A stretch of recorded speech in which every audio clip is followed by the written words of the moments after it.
If you look at the new numbers from Fox News, the floor is really cracking up. And the whites, the very people that put Donald Trump the second time at the White House, are starting to say that they are fed up with him. He's just a sad old man with a heart full of hate. I think he's really funny. I like most of the stuff that he does. I think he's a narcissist. I don't think he cares about anybody. He's ruining our democracy. I don't think you can look at any politician or president and say that they've done nothing wrong. So if he does good, Democrats are still going to find an excuse to hate. Somebody has got to do something. It's so frightening. Oh, I get it, you know? Hi, it's Mandy. I live in North Carolina. I'm so glad you guys are doing more shows. You know, it's getting so hard to find good news today. Somebody has got to come up with some solution to get this regime out of our government. Somebody has got to do something. I'm tired of it. I'm tired of it. I've been listening to this crap for 9 years. 9 years. I wrote the Democrats. I wrote everybody, and they're still doing the same damn thing they did before. It's getting tiring now. It's getting so tiring. It's so frightening. I'm 86 years old. I can't afford to hang around any longer, but I have to. I just want things to be the way they used to be, normal.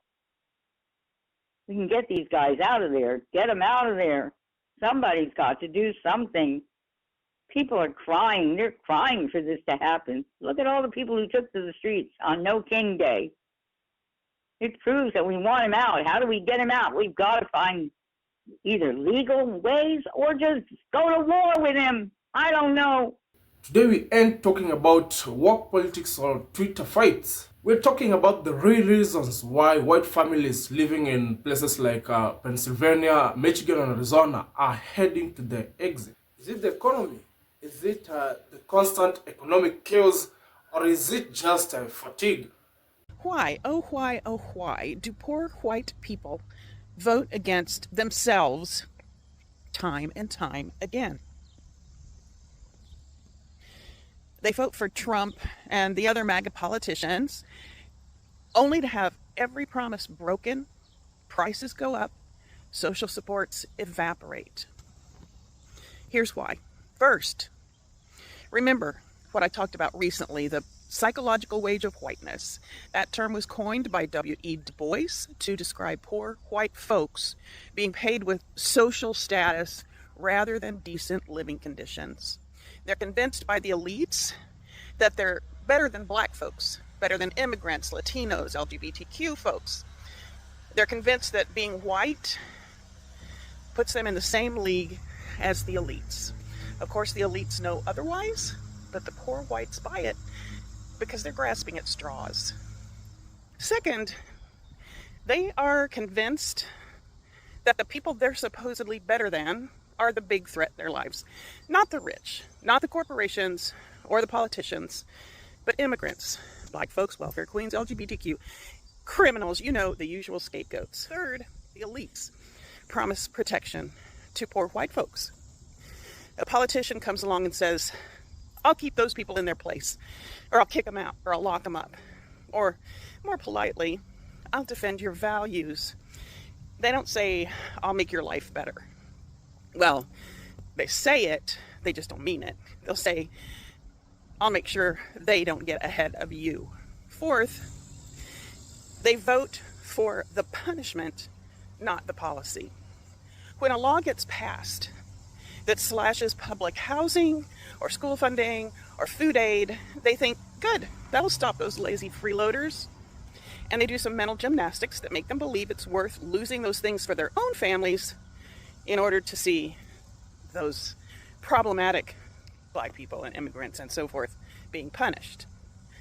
It gets to a point where just seeing those guys being punished is reward enough, which is pretty sick, but that's how behavior works. Their housing, schools, and groceries are on the chopping block too, but they blame that on Biden. Always a scapegoat. They get hit by the same policies they were told would punish the others, and they blame the wrong people. The system fails them, but they've been trained to blame the scapegoats, not the cause, which is the rich people, the people they voted for. So they think the problem is still those people, not the fact that they were personally manipulated by the people they voted for. They're basically saying, I'll take the hit as long as you don't help them, or worse, as long as you hurt them. That is the psychological wage Du Bois was talking about, the trade-off between material security for racial status. And that's a crying shame, folks.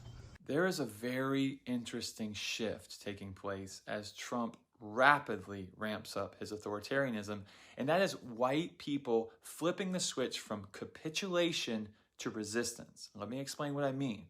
Since the end of World War II, the white community in America has enjoyed unprecedented wealth and opportunity as a result of a globalized American empire. And because of that, we have been less likely to buck against the system even when we know that system is unjust, because the system has rewarded us so well. That's called capitulation. And these are broad brushstrokes here. I'm speaking very generally. The black community, on the other hand, because they have always been a target of the system, from slavery to Jim Crow to the war on drugs, they have always maintained a posture of resistance. And again, there are plenty of exceptions on both sides here. But what's interesting to see now is more and more white people, first of all, waking up, and secondly, taking risks to resist the Trump regime, taking to the streets in protest, directly confronting ICE officers, resigning positions of authority, and in our case, making a documentary that could cause us to get our tails sewed off or worse. But it's worth it, these acts of resistance. Jesus said it like this: what does it profit a man to gain the whole world yet lose his soul?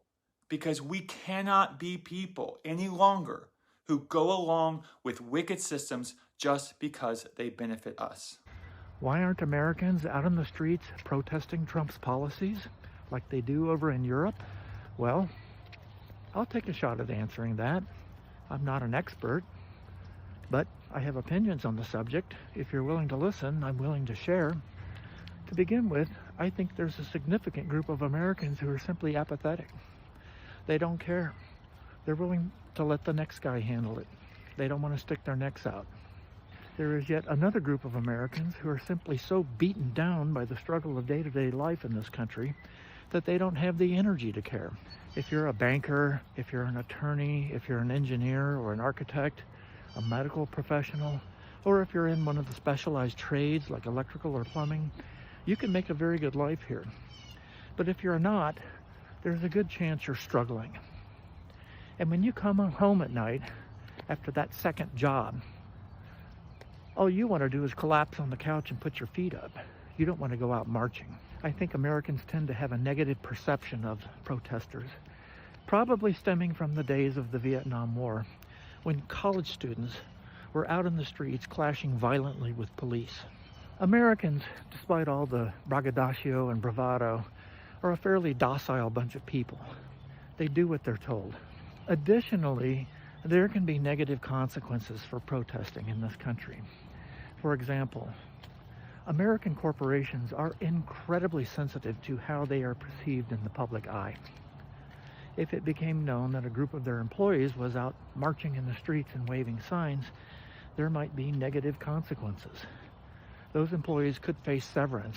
I had a boss one time tell me that he didn't want to see me out marching in gay pride parades. It happens. Additionally, there's the risk of physical harm.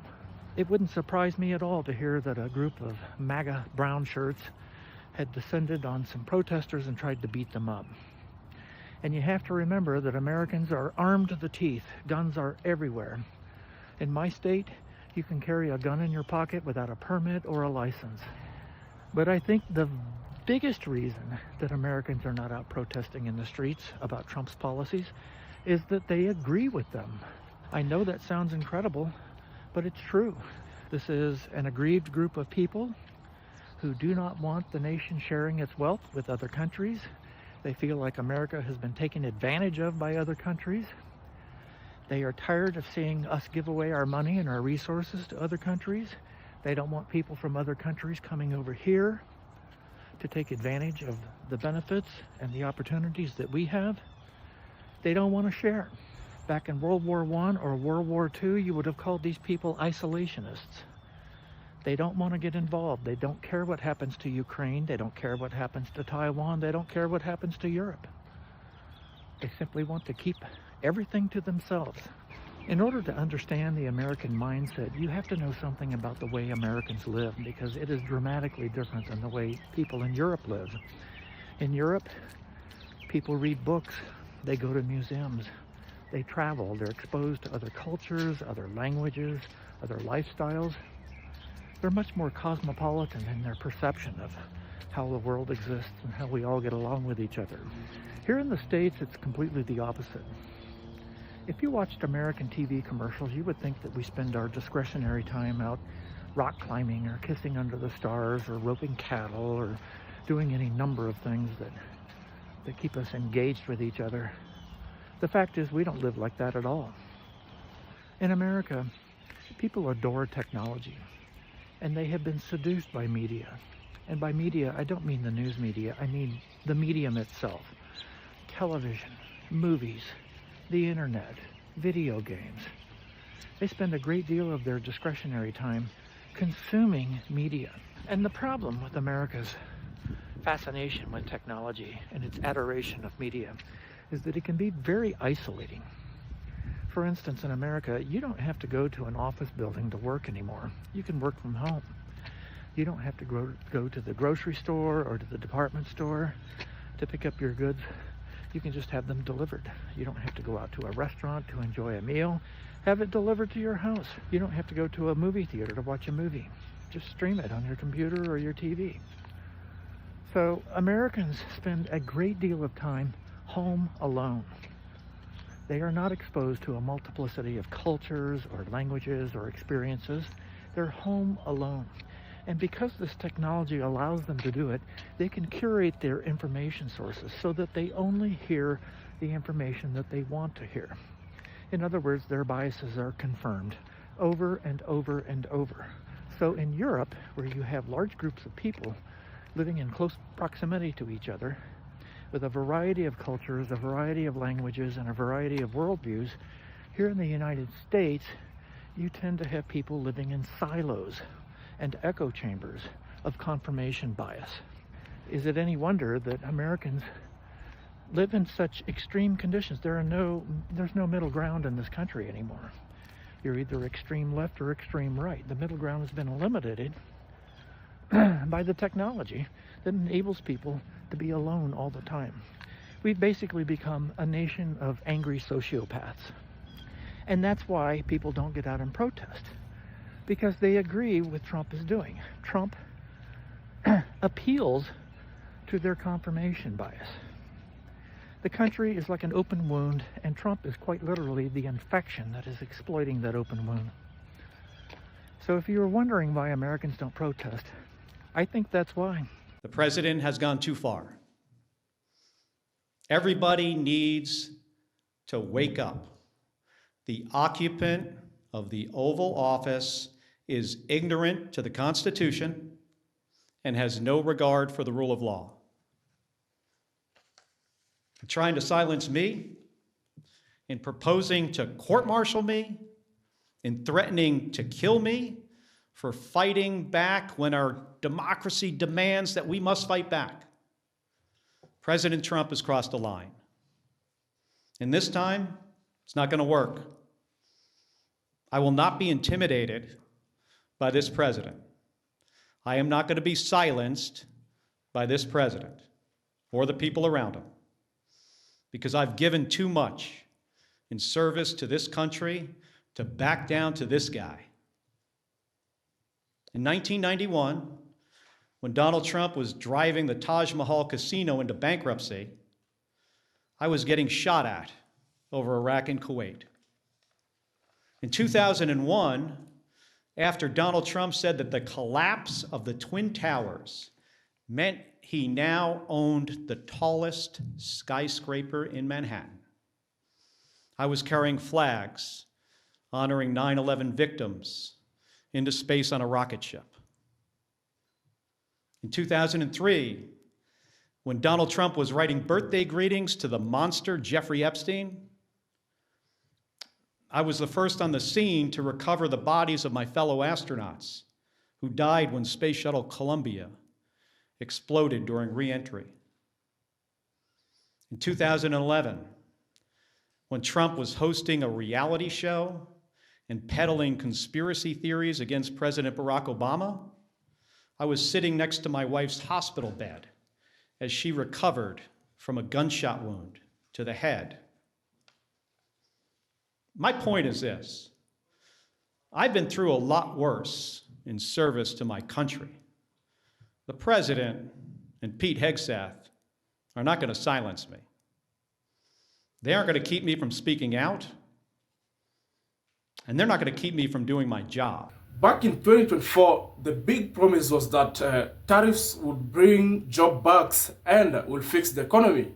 But people, it's March 2026 and the golden promise hasn't been realized yet. Instead, we have tariff tax. 7 out of 10 Americans said that these tariffs are the reason why their grocery bills are up to 30%. In the state of Arizona, workers like Don Levy report lost hours and are struggling to buy basic necessities. When the forgotten man realizes that his paycheck is shrinking and the prices of goods and services are soaring, the invisible loyalty begins to disappear.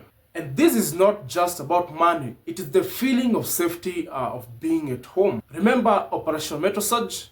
It was brought by the government and was advertised as a way of protecting the borders. So it brought nearly 3,000 federal agents into the streets of Minneapolis and St. Paul. And the result, it didn't feel like law and order to the people living there, but it really felt like chaos. Actually, 2 US citizens were fatally shot by federal agents during the protests. Schools had to go remote, and many businesses in Minnesota had, or rather lost, billions in revenue. And you know what? For the suburban white voter who just wanted normalcy, seeing military-grade checkpoints in their local park was a bridge too far. They really wanted a secure border and not a war zone in their neighborhood. And then there was war. On February 28th this year, the US and Israel launched the Operation Epic Fury against Iran. We were told it would be quick, but instead we are seeing a retaliatory missile strike across the Middle East. Now, for the white working class who supported Trump because he promised an end for forever wars, this feels like a betrayal. Prices for gas just spiked again. How? Because the Strait of Hormuz, where this oil passes, has just become a battleground. It's 2026 and the white American public is tired of war, as well as the black American community. They see the bill for war, they see the rise in gas price, and they start to ask, is this what we voted for? We are 8 months away from the 2026 midterms. This election is going to be a referendum on the second term. Historically, the president's party loses seats, and if this MAGA cracks holds, we could see a landslide. The white women are already flipping school boards in Pennsylvania and Virginia, moving away from culture wars into the fundamentals of education. If even 5% of Americans decide to stay at home or even flip, the political map of America changes forever. So what do you think? Is this the end, or is the base just taking a breather? Let's talk in the comments. This is the Nick Report and I'm your host Nick. And if you're new to this channel, consider subscribe, like, share and comment. Until next time, I'll see you in the next video.